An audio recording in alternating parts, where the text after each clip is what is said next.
Alright, welcome to Reflecting Report. This is the segment where I talk about some current aspect of Kingdom Hearts and just talk about it, what I like about it, what I don't, and how it could be improved in the future. Now, the Reflecting Report topic for today are mini games in Kingdom Hearts.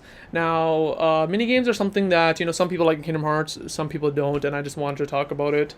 I have a list of the mini games that I at least liked. These aren't all the mini games in the Kingdom Hearts games. I'm sure there are some that I'm missing, like in the older games, like maybe Recoded. I mentioned Recoded, but these are the mini games at least that I remember off the top of my head. First of all, you got the mini games of Birth by Sleep. The ones that I remember the best was the racing one, the crossbars, and like the Mirage Arena in general.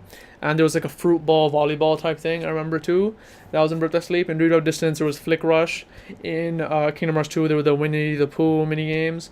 In Recoded, there were the mini games. Throughout the entire story, you had like a lot of different mini games that you got to play with Asura. And the Kingdom Hearts Unchained Key and Kingdom Hearts 3 ones, Classic Kingdom, and I'm gonna be talking about that too. So from these mini games, let me just kind of like lay them out and what I think about each of them.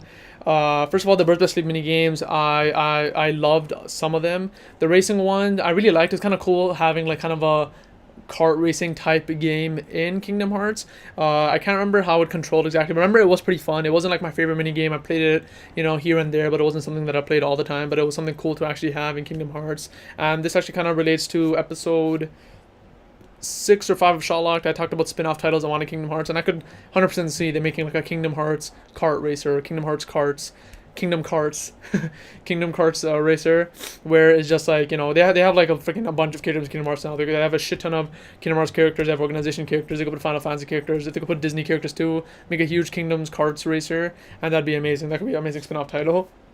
But yeah, so having a Birth by Sleep, I liked. It wasn't, like I said, it wasn't something that I always played, but I liked that it was there, and I liked that Birth by Sleep actually had a ton of mini games. I forgot the world it was in. Like, I remember how Lux Safer was called.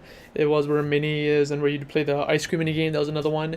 You have to do the ice cream on. That one, it was more or less, that was okay for me. That was more of a kind of rhythm type game, and I'm not the biggest fan of those, because like I just kind of get bored fast from them. But we had that too.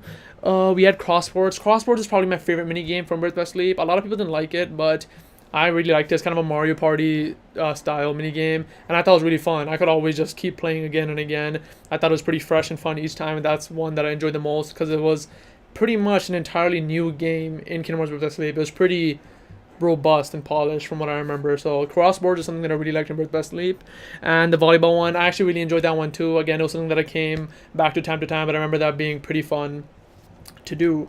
And Dream of Distance, you have Flick Rush. Again, I don't think this is the most popular amongst fans, but I really like Flick Rush. At least when I played Dream of Distance on my 3DS or my brother's 3DS for the first time I played it.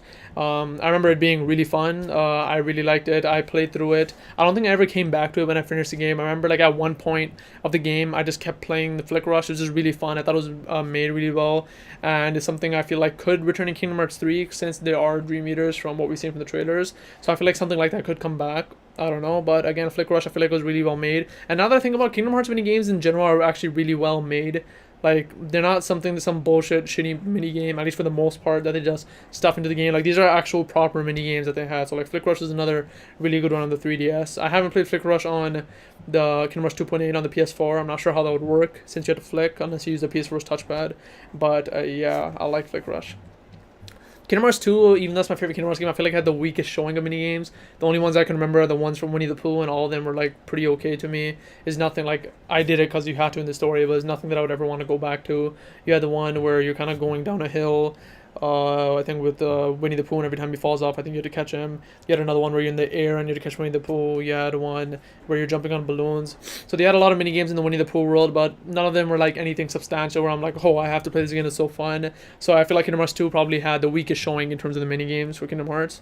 Recoded, like I mentioned in my Kingdom Countdown segment, I love the Recoded mini games. I feel like each of them were pretty fresh and they were pretty fun. I never really got bored of it. Every time it came, I was actually kind of excited for it because while some people don't like when there's like a random break in the game, and Recoded, I feel like I just kind of wanted to take a break from the main gameplay and go into the mini games, and I feel like it did add a nice amount of challenge, and it was something that I really enjoyed. So I feel like the Recoded mini games were implemented really nicely, and I can't remember what type of mini games they had. I remember there was like 2 or 3 different types, maybe even more. The only one I remember vividly is like a side-scrolling one where Sora had to go, and it was kind of a platformer, side-scroller, endless runner type thing, and that's the one that I remember the most, and I remember having a lot of fun with that one. But yeah, I feel like the mini games in Recoder were really fun, and the mini games in Recoder are one of the reasons why it's so high in my list, as you heard from Kingdom Countdown. And lastly, Unchained King, Kingdom Hearts 3 Classic Kingdom. Now this is kind of gonna be the main focus, cause the mini games I've explained what they were in the past and what they can be in Kingdom Hearts 3, and we already have a taste, which is Classic Kingdom. I really like how they're implementing it so substantially in the world, where it is actually kind of like a mobile device.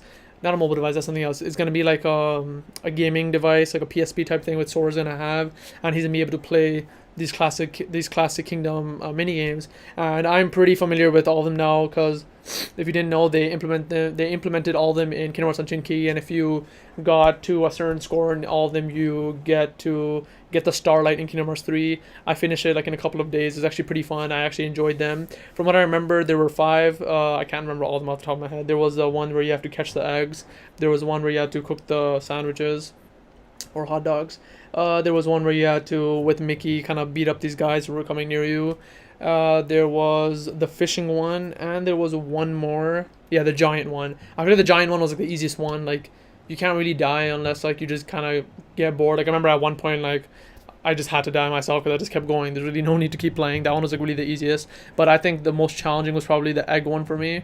And the most fun for me was the one where you and Mickey had to like use the hammers and hit the guys who were coming to you. Because at one point you get so fast and you just got to be like in trance and like beating those bad guys. That was a really fun one. And if these are the types of mini games we're gonna get in Kingdom Hearts 3, I'm really excited. The aesthetic is an awesome idea. It's cool, like the taking from like the old school Disney style, and it's something that I could really see me actually playing for fun in Kingdom Hearts 3, where I'm just kind of maybe want to take a break from the normal gameplay and just play mini games for a while. I could actually see myself doing it. And I think I mentioned this before, which I know they're never gonna do. I feel like they could make like good money if they actually sold the physical versions of the game. They probably wouldn't, because it's in Kingdom Hearts Unchained Key. They wouldn't really feel the need to, but because I remember having those type of games, like the Game & Watch type games, but like for like Shadow the Hedgehog, I think I had one. I think I had another Sonic one that I picked up from a garage sale or something. But if they sold us physically, I'd 100% at least buy one of them. It just seemed really fun. But yeah, if they have those type of mini games in Kingdom Hearts 3, and I'm assuming they're going to be adding more. I don't think it's only going to be those 5. Classic Kingdom, I feel like could be a really cool thing in Kingdom Hearts 3, and I think it's going to be, you know, like a pretty substantial part of it. I feel like it's not going to be something that's going to be like some shitty thing on the side. They're going to maybe add more as you go into the game. They might have given more information at this point. I'm not sure. I haven't checked the news recently because I've been really busy, but from what we see so far and from what we've seen in the past from the mini games they've added, I have full faith in terms of the mini games for them. And you know, I kind of argue that Gummy Ships is kind of a mini game in itself in Kingdom Hearts. In Kingdom Hearts 2, you know, you have the sections when you have to unlock the worlds and you can play them again in harder levels. So you know what, I feel like Gummy Ships are to be considered as mini games too. And in Kingdom Hearts 3, there was a news story which Nomura mentioned that he hired a game developer, a game company, someone who works on games that are focused on ships. So the fact that he's doing that makes me, you know, have a lot of faith in Kingdom Hearts 3 that the Gummy Ship minigame segment itself is going to be really robust and really fun too. So in terms of minigames, I feel like I have full faith in Kingdom Hearts 3. I feel like I'm going to have fun with all of them. And from the list I gave, like I mentioned, I enjoyed every single minigame except for the probably Kingdom Hearts 2's Winnie the Pooh ones.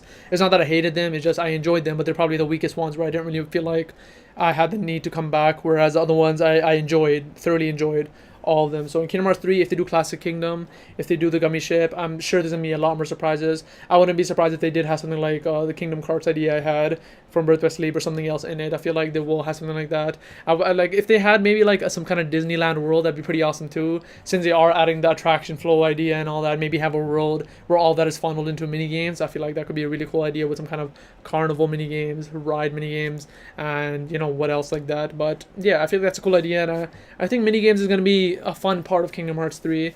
I know a lot of people are kind of like down on Kingdom Hearts 3 from what they're seeing. Not most people, but I've seen like some people who are kind of worried about it. I honestly am not worried. I'm going to accept whatever they give, and the minigame just seems like a really good part of it. So that's pretty much all I want to talk about the minigames. Not too much to say other than that. Minigames that we've had and the minigames that I want to see in Kingdom Hearts 3. Classic Kingdom, I feel like it's just perfect. And other than that, what they had, I can see them reiterating. And if there's any new minigames I'd want,